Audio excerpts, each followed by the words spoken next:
Guys, എല്ലാവർക്കും നമസ്കാരം.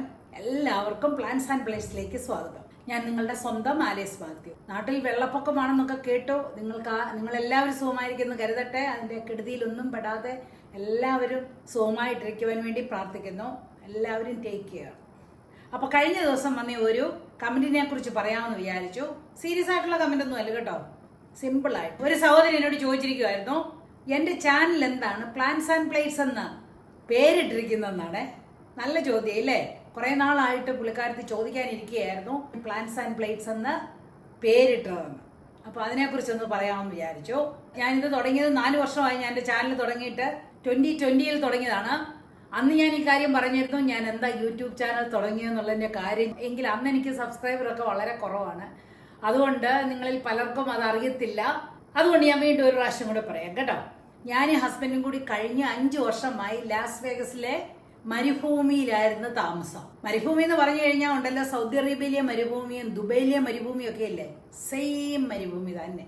അതുപോലത്തെ ആണ്ടിൽ 1-2 പ്രാവശ്യം മഴ പെയ്യും സാധാരണയായിട്ട്. ശരിക്കും പറഞ്ഞാൽ കല്ലുകളാണ്, മുഴുവനും കല്ലുകളാണ്. നമ്മൾ ഈ ലോണൊക്കെ പുല്ല് വെച്ചുള്ള ലോണൊക്കെ അല്ലേ നമുക്ക് ഒഹായോയിലും ന്യൂയോർക്ക്, ഫ്ലോറിഡ എന്നുള്ള സ്ഥലങ്ങളിലൊക്കെ. പക്ഷെ ഇവിടെ വന്നിട്ട് അതിന് ചരളൻ കല്ലുകളാണ് ഇങ്ങനെ ഇട്ടിരിക്കുന്നത്. ആദ്യം ഇത് കാണുമ്പോൾ ഒരു മനപ്രയാസമായിരുന്നു ലാസ് വേഗസ് കാണുമ്പോഴേത്തിന്. കാരണം വൃക്ഷങ്ങളൊക്കെ ഒന്നും ഇല്ല. കുറേ എല്ലാം വൃക്ഷങ്ങൾ വെച്ചു പിടിപ്പിച്ചിട്ടുണ്ട്. പക്ഷെ അതിനൊക്കെ ഈ സൂചിമന പോലെ ഇരിക്കുന്ന ഇലകളൊക്കെയാണ് മിക്കവാറും എണ്ണത്തിനൊക്കെ. അപ്പോൾ നമുക്ക് ആദ്യം ഒരു വിഷമം ഉണ്ടായിരുന്നു. പക്ഷെ അതങ്ങ് യൂസ്ഡായി. അപ്പോൾ അങ്ങനെ വന്നപ്പോൾ ഞങ്ങളൊരു വീട് പണിയിപ്പിച്ചു.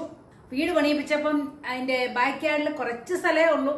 ആ സ്ഥലത്ത് ഞങ്ങൾ റേസ്ഡ് ബെഡ് ഉണ്ടാക്കി. ഒരു 2 ഫീറ്റ് ഹൈയിൽ ആ ബാക്ക് യാർഡിൻ്റെ വലിപ്പത്തിൽ ഒരു റേസ്ഡ് ബെഡ് ഉണ്ടാക്കിയിട്ട്. എനിക്ക് കൃഷി ചെയ്യാൻ ഭയങ്കര ഇഷ്ടമാണ് കേട്ടോ. അപ്പോൾ ഞാൻ ഇതിനടുത്ത് കുറേ അങ്ങ് കൃഷി ചെയ്തു. ലാസ് വേഗസിലൊന്നും സാധാരണ ആൾക്കാരൊന്നും അത്രയൊന്നും കൃഷിയൊന്നും ചെയ്യുന്ന ഒരു സ്ഥലമല്ല കേട്ടോ. എന്തോ പറയാനാ, കൃഷി ചെയ്തിട്ടുണ്ടല്ലോ. പാവലും വെണ്ടയും പടവലവും കറിവേപ്പും എന്ന് വേണ്ട, പച്ചമുളക് എന്ന് വേണ്ട, ഇതെല്ലാം അങ്ങ് കാട് പോലെ അങ്ങ് വളർന്നു. എനിക്കിത് കണ്ടപ്പോഴത്തേന് ഭയങ്കര ഒരു എക്സൈറ്റ്മെന്റ് ആയി. അയ്യോ, ഇതെല്ലാവരോടും ഒന്ന് പറയണല്ലോ. ആരും ഗാർഡനിങ് ഒന്നും ചെയ്യത്തില്ല, കാരണം ഈ ചൂടൊക്കെ വരുമ്പോൾ ഭയങ്കര ചൂടാണ്. ആരും വെളിയിലോട്ടൊന്നും ഇറങ്ങത്ത പോലും ഇല്ല. അങ്ങനെയുള്ളൊരു സ്ഥലത്ത് ഇങ്ങനെ ഇത്രയും വിളവുണ്ടായപ്പോഴത്തേന് എനിക്ക് എങ്ങനെയായാലും എല്ലാവരോടും പറയണമെന്നും പറഞ്ഞിട്ട് പറഞ്ഞു.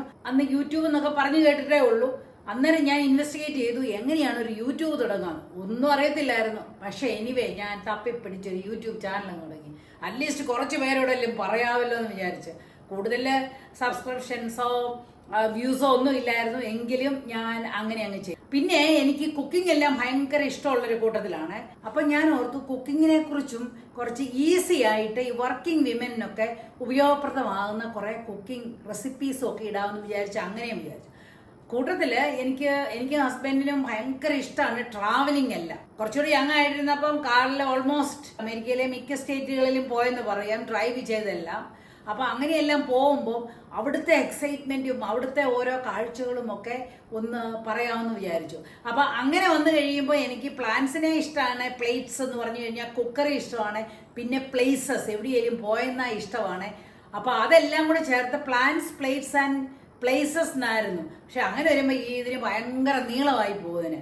അപ്പോൾ എന്നാൽ ഓർത്ത് പ്ലേസസ് പോട്ടെ എന്ന് പറഞ്ഞുകൊണ്ട് പ്ലാൻസ് ആൻഡ് പ്ലേറ്റ്സ് ചാനലിനൊരു പേരിട്ടു.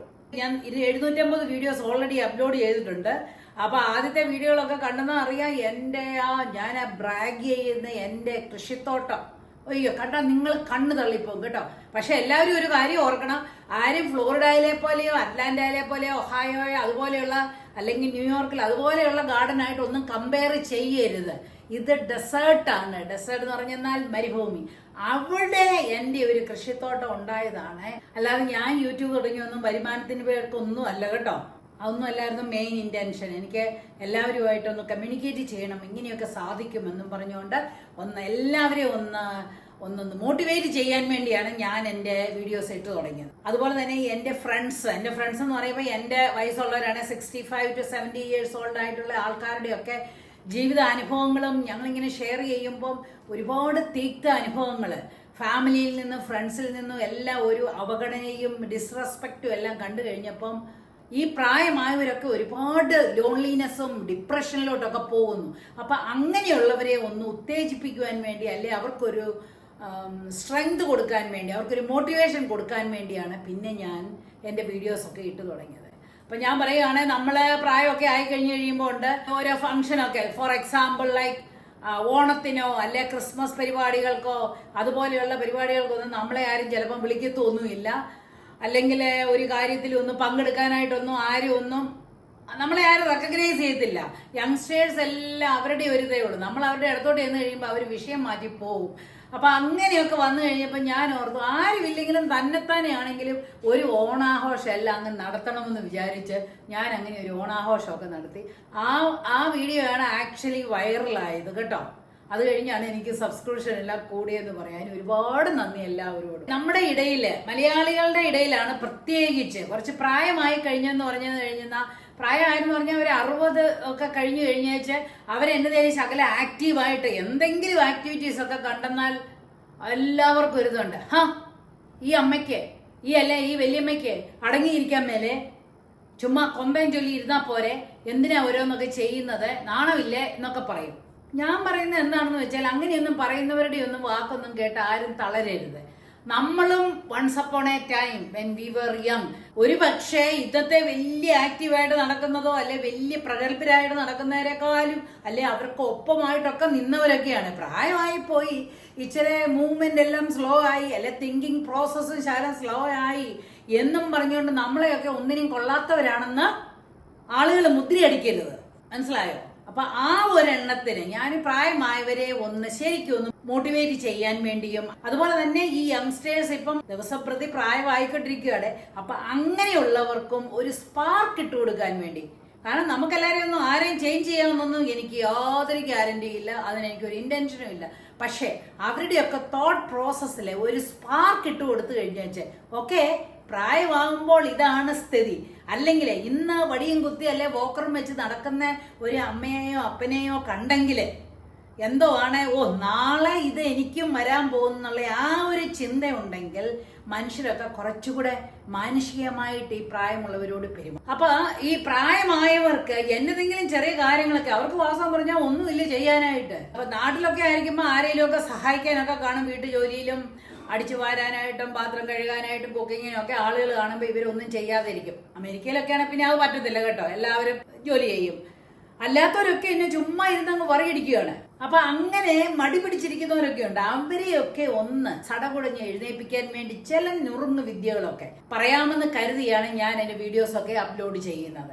അങ്ങനെ ഞാൻ അപ്ലോഡ് ചെയ്യുന്ന വീഡിയോസ് കൊണ്ട് 1-2 പേർക്കെങ്കിലും ഒരു സന്തോഷമോ അല്ലെങ്കിൽ എക്സ്പ്രസ് ചെയ്യാനായിട്ടുള്ള ഒരു വേദി ഉണ്ടാക്കി കൊടുക്കുവോ, അവരുടെ ടെൻഷനെ ഒന്ന് റിലീവ് ചെയ്യാനോ സാധിച്ചെന്നാൽ ഞാൻ ധന്യയായി. എല്ലാവരെയും ഒന്നും ചേഞ്ച് ചെയ്യാനായിട്ടോ എല്ലാവർക്കും ഒരു റിലീഫ് തരാനായിട്ടോ ഒന്നും ഞാൻ പറയുന്നില്ല. പിന്നെ ഞാനൊരു കാര്യം പറയാം, ഈ സന്തോഷം എന്ന് പറയുന്നതും പീസ് ഓഫ് മൈൻഡ് എന്നൊന്നും പറയുന്നതൊന്നും ആർക്കും പൊതിഞ്ഞു കെട്ടിയൊന്നും തരാൻ പറ്റത്തില്ല.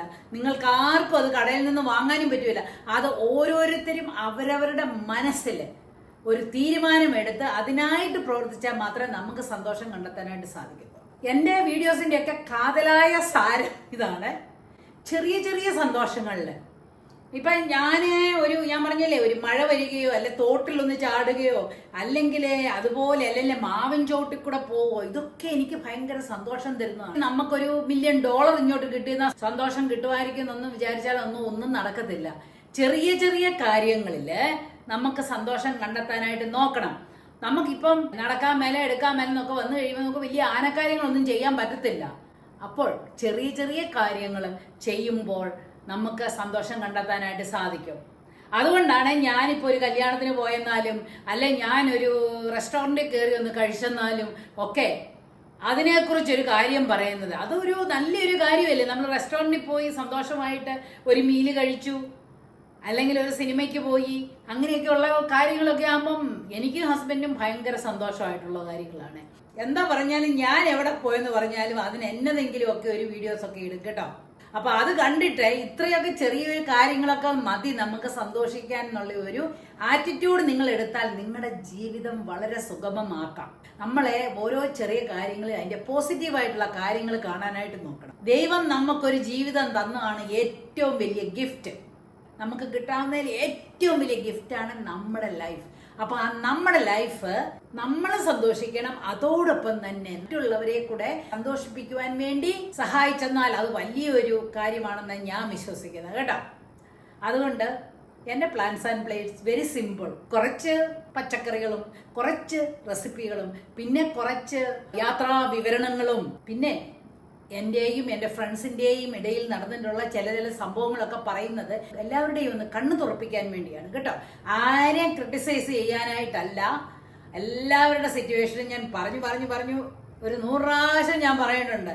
നമ്മുടെ ഓരോരുത്തരുടെയും വീട്ടിലെ സിറ്റുവേഷനും നമ്മൾ ഓരോരുത്തരുടെയും അനുഭവങ്ങളും വ്യത്യസ്തമായിരിക്കും. ആ വ്യത്യസ്തമായിട്ടുള്ള ജീവിതത്തിൽ നമ്മൾക്ക് എങ്ങനെ സന്തോഷം ഉണ്ടാക്കാം എന്നുള്ളതിനെ കുറിച്ച് ചില നുറുങ്ങ വിദ്യകളൊക്കെയാണ് എൻ്റെ വീഡിയോസിൽ കൂടി ഞാൻ പറയും. അതുകൊണ്ട് ഒരു കാര്യം എൻ്റെ ജീവിതത്തിൽ നടന്ന അത് തന്നെ പകർത്താനൊന്നും ഞാൻ ഒരിക്കലും പറയുകയില്ല. നിങ്ങൾ എല്ലാവരും തിങ്ക് ചെയ്തിട്ട് നമുക്ക് എങ്ങനെ സന്തോഷിക്കാം, നമ്മുടെ റെസ്റ്റ് ഓഫ് അവർ ലൈഫ് നമുക്ക് എങ്ങനെ സന്തോഷമായിട്ട് നമുക്ക് ജീവിക്കാം, മറ്റുള്ളവരെ എങ്ങനെ സന്തോഷിപ്പിക്കാം എന്നതിനെ കുറിച്ച് എല്ലാവരും ഒന്ന് തിങ്ക് ചെയ്താൽ നല്ലതായിരിക്കും കേട്ടോ. നമ്മളെല്ലാവരും ആഗ്രഹിക്കുന്ന എന്തോ ആണ്, നമുക്ക് സന്തോഷം വേണമെന്നുള്ളത്. എല്ലാവരും ഒന്ന് തിങ്ക് ചെയ്തേ. നമുക്ക് ഇപ്പം നല്ല വീട് വേണമെന്നോ കാർ വേണമെന്നോ ഒക്കെ പറയുമ്പോൾ നമ്മൾ എന്താ ഓർക്കുന്നത്, നമുക്കത് സന്തോഷം തരും ഇല്ലേ എന്നുള്ളതിനെ കുറിച്ചല്ലേ. അപ്പം നമ്മളെല്ലാവരും ആഗ്രഹിക്കുന്ന ഒരേ ഒരു കാര്യമേ ഉള്ളൂ, ഹാപ്പിനെസ്. നമ്മളെല്ലാവർക്കും ഹാപ്പി ആയിട്ടിരിക്കാനായിട്ടാണ് നമ്മൾ പരിശ്രമിക്കുന്നത്. അപ്പോൾ അത് നമ്മൾ തന്നെ വിചാരിക്കണം കേട്ടോ. അപ്പോൾ അടുത്ത വീഡിയോയുമായി വരുന്നത് വരെ ബൈ.